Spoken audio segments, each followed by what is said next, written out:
A couple of quick points before we get to the main business of the day. Ecology is driving the economy. It used to be that clean tech and profitability was an oxymoron, but not anymore. Super profits can be made in this sector, no question. Very quickly, something I forgot to mention. So tonight is actually the crescendo of a 6-month program in which we've been working with these guys, and it continues after tonight. But just for context, so about 6 months ago, 7-8 months ago, we ran a competition to try and identify the 26 most investable clean tech ventures we can find. Not cool technology, investable. And that's what you have here in the room. And we've been working with them in our investment community for the last 6 months to raise their profile, gain investor interest. For the actual investors in the room and online, the capital allocators, you're only going to hear from each venture tonight for 2 minutes. You've got to get in the deal room to see their full profile, their pitch deck, their business plan. So if you're an investor in this event and you're not registered for our deal room, get to our website and get in there ASAP, please. It's now my great pleasure to introduce Ivan McKee, Minister for Business, Trade, Tourism and Enterprise, a member of the Scottish Parliament. For those of you who are unfamiliar with the constitutional makeup of the United Kingdom, congratulations. I was going to say something else there, but my team told me not to.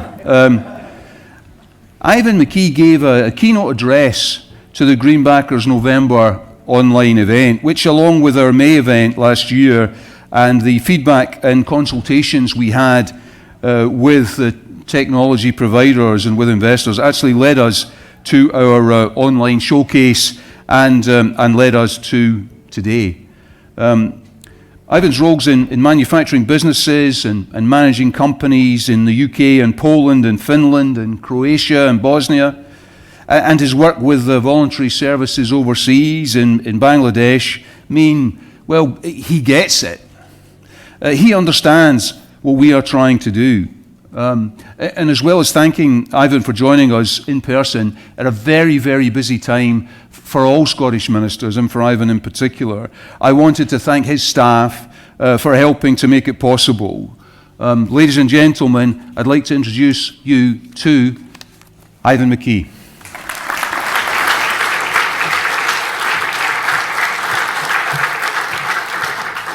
Thank you very much. That was, I've done several speaking events today, but that was by far and away the most generous introduction I've had, so really do appreciate that and welcome everyone here. If you're not from Glasgow and you're here for COP or here for this event, welcome to this wonderful city, and if you are online, good morning, good afternoon, good evening, wherever in the world you are, and we're delighted to have you here with us. And thanks very much to Greenbackers for putting this event on.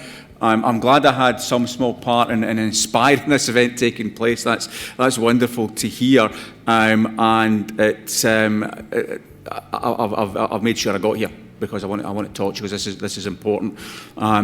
The SuperPitch event has been great. I had a real opportunity to spend some time earlier on this afternoon before I was whisked away to something else to get round and network and have a chat with some of the businesses that are presenting here and some technology that just blows your mind. And this is all about, and this COP is all about connecting up that wonderful technology, those investable opportunities with the money that's here in the room, in the city and around the world to be able to make the most of that and drive that net zero transition that's also important to us. So important for businesses, for investors, for the planet. Things are changing. Certainties that we used to have are no longer there. I've spoken to the insurance business, the pensions business, investment business over this past week.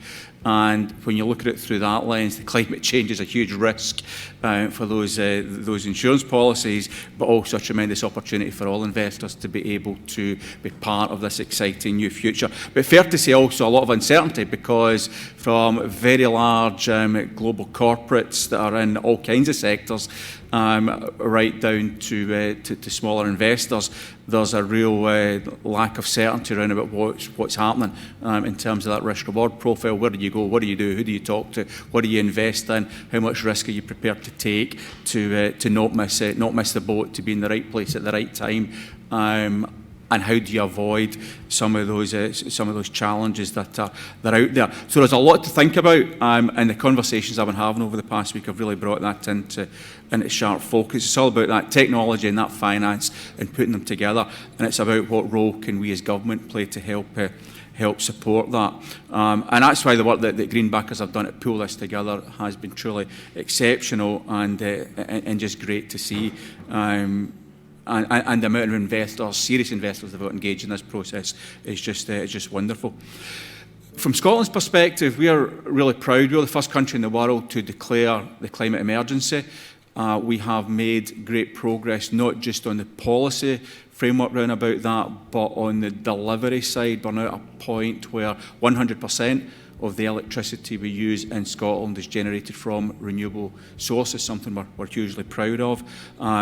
And we are moving forward to decarbonise heat and transport at pace. We've got world-leading technology, and it was great to hear the last panel talk about this, and offshore wind built on our decades of deep water experience, and the technology behind the floating offshore wind platforms is something to behold. And as an engineer, it's remarkable to see the scale and power of that. But right across wave, tidal, and many other technologies, and much of the stuff we saw today that I hadn't even thought of as opportunities, it's great to see what's going on there, and that presents those really powerful investable opportunities. And the Scottish Government is committed to working with investment communities to understand your needs and inform policy decisions as a consequence, and to be a partner where it makes sense. As has been said a lot this week, unlike in previous COPs where it was about public sector money, this is all about private sector money and about what governments can do to help leverage and support that, because of the big numbers. And I was in a room, I think, earlier on this afternoon at Glasgow University with pension funds who I think between them total 42 trillion. So we're talking serious money. That money comes from the private sector, and that's what we as government need to make it as easy as possible for that to happen. We work to do that as best we can. We launched the Scottish National Investment Bank in 2020, the UK's first mission-orientated bank with a primary mission to support that transition, just transition to net zero. We published our FDI plan last year, and Scotland has done well in foreign direct investment over the last 8 years. We've been the leading part of the UK outside of London. If you look at R&D investment, we're the leading part of the UK, including London. Last year, in the face of COVID, our inward investment went up 6%. According to the EY figures, the UK was down 12%, the EU down 13%. So we're doing something right. We released this year our global capital investment plan that looks in a very structured way about how we as government help attract mobile global capital, private sector investment into Scotland, how we work with a pipeline of opportunities that are there to make sure that they are investor ready, how we put that together in a portfolio, how we understand the investment market and know which investors have which risk reward profiles, what scale of investment they're looking for, and how we work with them to make those opportunities presentable to them, and how we work to join all of that up together. So that's in the early stages, but we're hugely proactive in taking that forward. Part of that's our green investment portfolio, where we initially targeted the £3 billion pipeline of projects, from some very small stuff like some of the opportunities you've seen here, some small innovative manufacturing businesses, through to some large infrastructure investment opportunities, and allowing investors to take a portfolio approach to that to help de-risk that process as well. We've delivered £2 billion, we've got another £1 billion to go in this tranche, but all the conversation now is about what the next tranche looks like and how big that can be to satisfy the desire and need for that investment to take those technologies forward, but also, frankly, to satisfy the desire from the investment market to make to create opportunities for money to be placed that is looking for a home as part of this green revolution. So I hope that you have seen Scotland in a good light. I hope you've learned something about what we've got to offer, about the government's commitment to be a partner on that journey, to put our money where our mouth is, to create policies that support that, but more importantly, to understand what investors are looking for and the opportunities that we've got coming down the pipeline to deliver on that. You understand our commitment to that. You understand that Scotland is a hugely connected ecosystem in the renewable energy sector, as you've seen, but also in green finance and right across all of the sectors that are going to support the decarbonisation of our economy and our society going forward, and a huge focus on how we partner internationally to understand how we can best do that, how we join up government agencies, universities, colleges, our wonderful academic base and skills pipeline, with start-up businesses, with established inward investors and with new investors that are looking to come here. How we deliver all of that, so that if you want to come and do business here, it's very easy. You talk to me, I'll put you in touch with the right people and we'll make it happen. It's as simple as that, and there is a tremendous amount of opportunity that you can take advantage of as a consequence of that.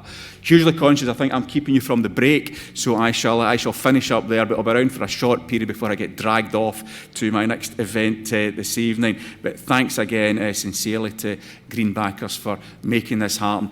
Packed the room, you've packed the virtual room, if you like, around the globe as well, but I hope this goes from strength to strength and you're back next year in a bigger hall. Thank you very much.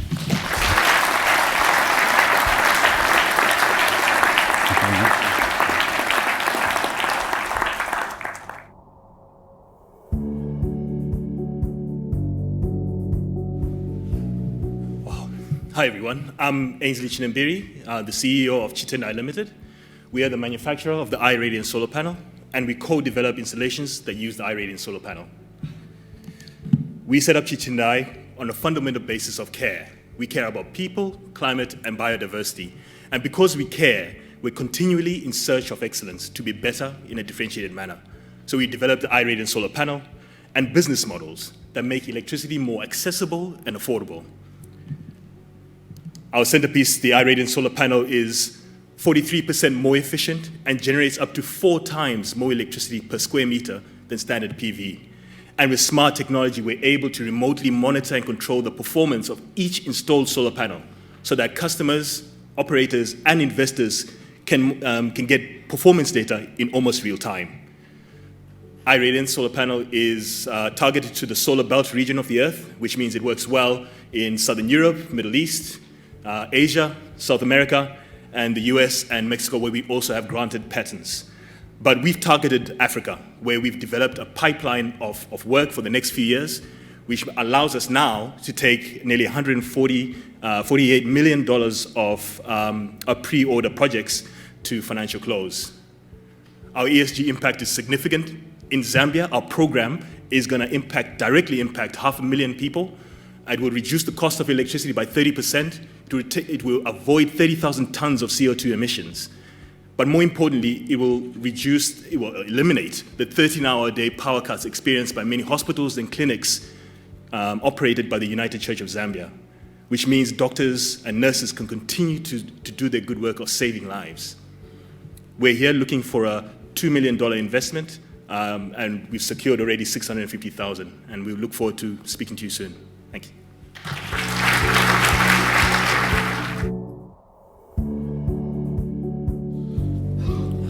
Good afternoon. I'm Ewan Christie and I'm the Chief Operating Officer of 4EV. We're a Scottish-based electric vehicle charging operator. Don't we just live in unprecedented times? Floods, fires, famine, and the potential destruction of our environment. It's time to wise up. We all need to make a difference.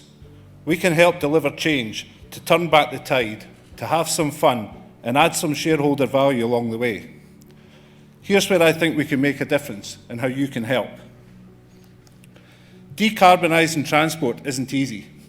The huge increase in the demand for electric vehicles is driven by politics, the pandemic, and product. It's a great time and place to buy an EV using someone else's money, but the answer to one single question is holding many back. Where am I going to charge it? 4EV will deploy 1,700 charge points on 600 sites across Scotland over the next 5 years. That's about 36% of the projected market. Our chargers are all in public places, like this one on Springfield Quay in Glasgow. It's all about growth, rapid growth, like these mushrooms. Our rapid growth is well worth investing in. We recently raised £2 million from the nice people at the Scottish National Investment Bank to help us moving on the rollout. Now we're looking to attract some non-dilutive funding over the next few months to increase the runway and deliver our first 50 sites next year. We'll also be fundraising again from next August to close out a further equity round very early in 2023. We'd be delighted to talk to those who provide grants or loans to early stage businesses and also equity investors about our next funding round. Many thanks for your time today. Thanks to Greenbackers for organising such a great event, and I hope you enjoy the rest of the speakers.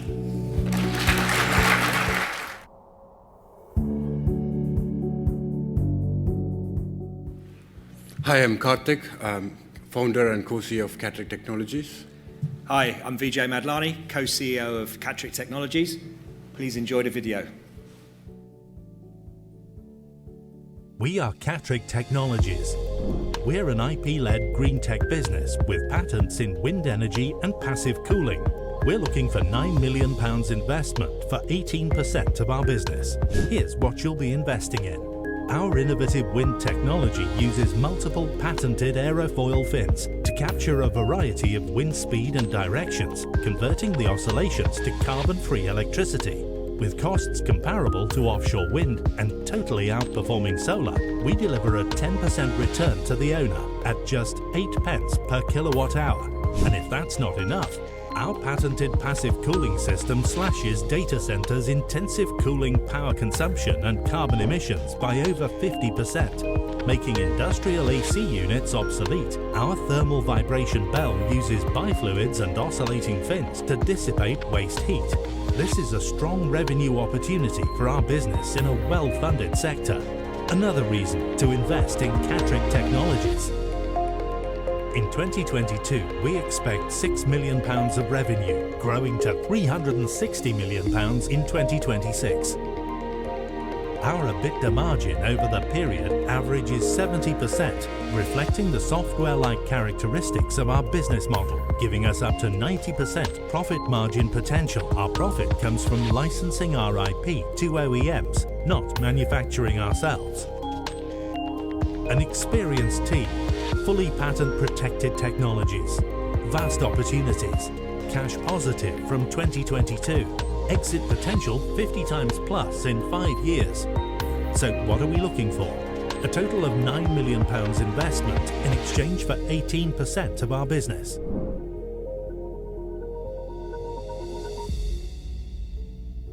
Thank you. Thank you.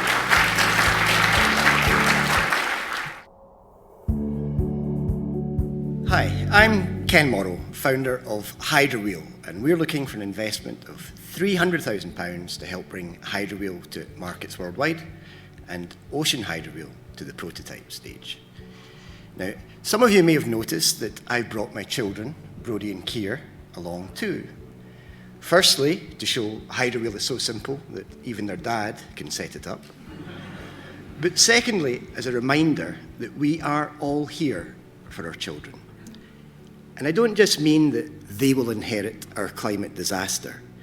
I mean that we have to prove to them that we really can invest in the future, that we can inspire startups and innovators and groundbreaking new technologies. Let's teach our children by example, because to fix our mess, they must learn to invest and innovate too. So this is our example. The award-winning Hydrowheel, the world's first inflatable water wheel, and it can be manufactured in the developing world from recycled plastics. Because it's inflatable, it floats. It's easy to transport and install in even the most isolated areas. But it doesn't need support structures or dams or channels. There are fewer surveys, less damage to local ecosystems. And the benefits of a large, durable, inflatable turbine also work for tidal and ocean currents. Ocean hydrowheel, inflated with seawater and tethered below the wave action, can generate reliable electricity all year round. And yet it fits in a standard shipping container, not the entire ships you need to transport and install offshore wind turbines. Come and partner with us, and let's prove to our children that we can build a more sustainable world. Thank you. Good afternoon, everyone. My name is Zanik Nyberg, and I'm the founder and director of Seawater Solutions, a company founded in Glasgow that's been terraforming deserts all over the world with seawater. Now, there's over 3,000 different plants globally that can grow with saltwater. And Dennis Bushnell, the longest-serving chief scientist at NASA, one of our advisors, says that these ecologies solve for land and uniquely solve for land, water, climate, and food. And that's what we've been doing for the last couple of years, turning deserts into productive agroecologies that store millions of tons of carbon and create a whole lot of food.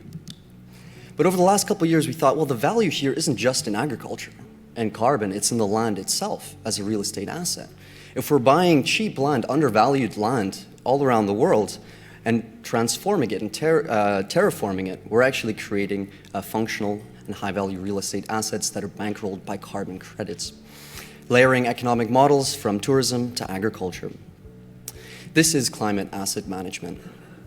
So you're probably wondering, this is a bit too good to be true. Well, we're doing this, and we've been doing this for a very, very long time, from East Africa to Southeast Asia to the Americas. Now, as a proud Glaswegian company, founded here at the University of Strathclyde, we're excited to welcome you all to one of our projects here, right across the river from COP26 at the Govan Wetlands. And we have an open day on Thursday at 5 p.m. Find out more at bluegreenglasgow.org and, of course, at seawatersolutions.org. We don't take equity, but we do offer deals in which, if you give us $10 million through debt finance and other vehicles, we develop that land that you own around the world, and within 3 years, pay you back $30 million financed by carbon credits.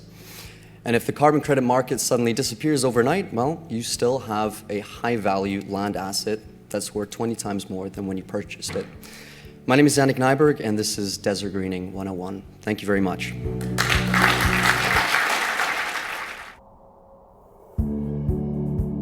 I'm Sam Mail, founder and CEO of Xalim, and I wanted to start this quick presentation with two quite stark facts. The first is 80% of deaths from drowning occur in the first 30 minutes after entry into the water. And the second, in the last 10 years, there's been over 60 fatalities and 160 serious injuries of the testing of lifeboats alone. So why are we putting people in harm's way? Our mission at Xalim is to make unmanned search and rescue the norm and help build the wind farms and the shipping communities of the future. We do this by providing new links in the search and rescue chain, looking at how we find people in the water, how we recover them from the water, and importantly, how we protect them from that environment. We do this all without putting people in harm's way. Search and rescue wherever and whenever you need it. Because our technology doesn't sleep. It doesn't wake up at 3 o'clock in the morning and think about its family and wonder whether or not it's going to return. It just goes. So, about us. We're a company founded by mariners who've had first-hand experience of knowing what it feels like to turn up late. Between us, we have experience of over 3 exits and 30 years plus experience of tech commercialization in the maritime and defence sectors. We're supported by regulators, including Her Majesty's Coast Guard, one of the UK's largest shipping companies, and 3 of the world's largest offshore wind developers.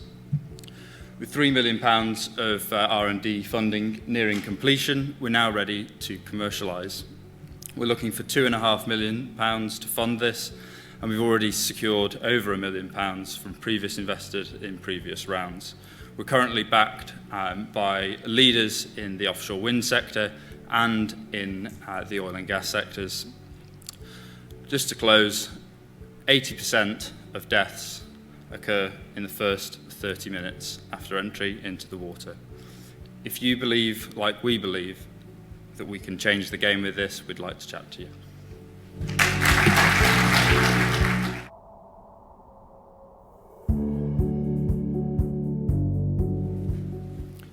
In these days of clickbait and toxic algorithms, one thing guaranteed to set people against renewables is paying them to switch off.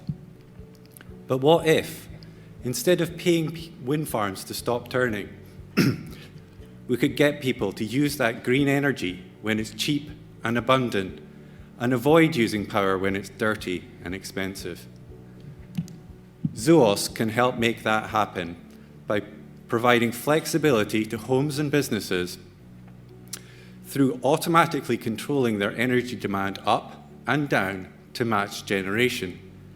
We let you be greener and not even notice.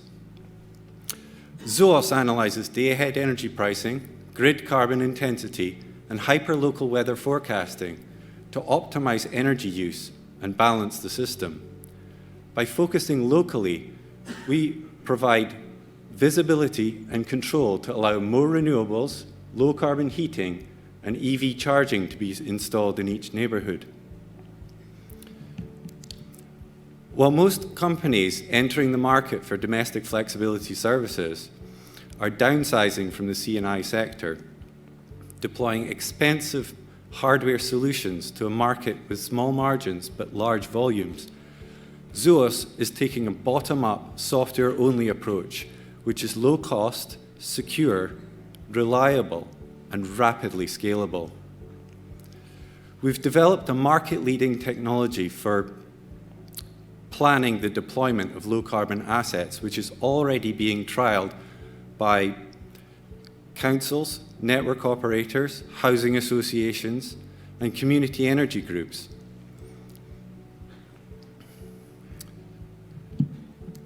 We're looking for investors based here in Scotland and eligible for EIS. We're looking for investors with seed investment of 800,000 to accelerate our growth in commercial traction towards a Series A round in 18 months. The energy system is changing. Be part of the change. Thank you.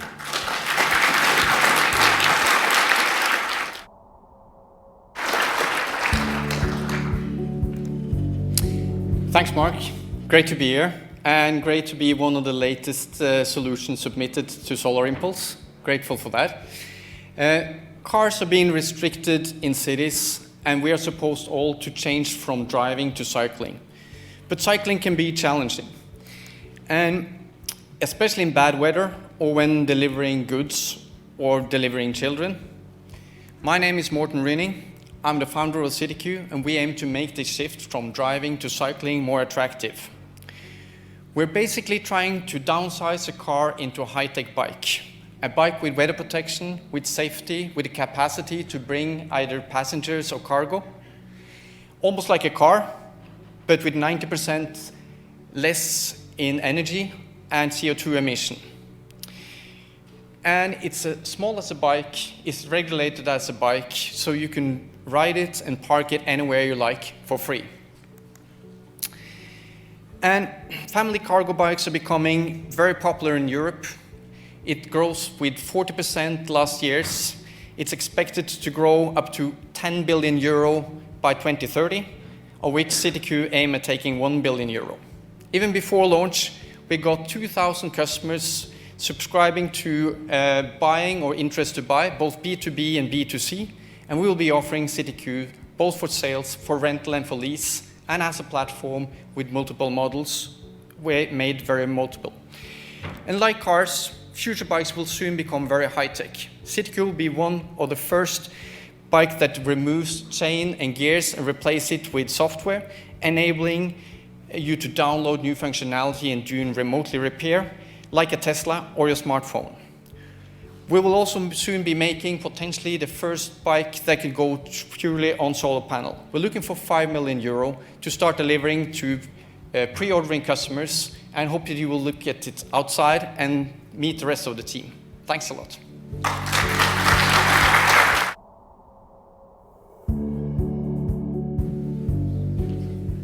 I'm sort of virtual and not virtual. I was pitched as virtual, so we've got a film.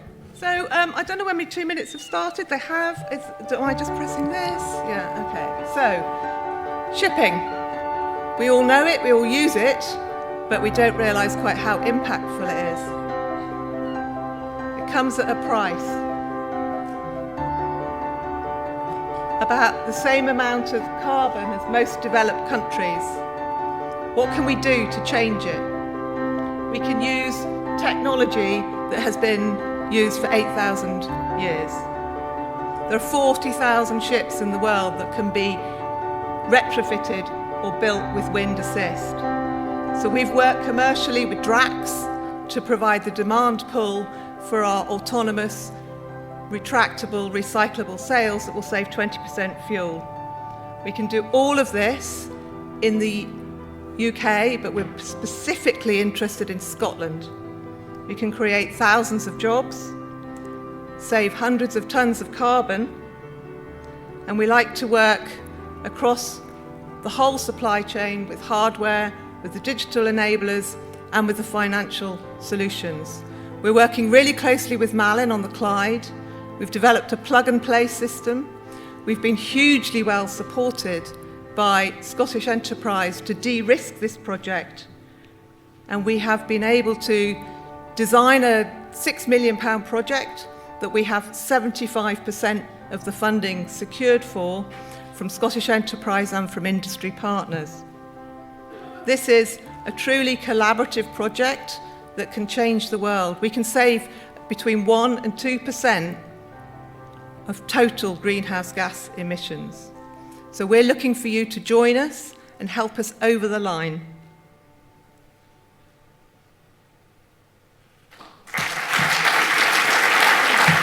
So, what do you think of Scotland now? Think different, think Scotland. Scotland is now.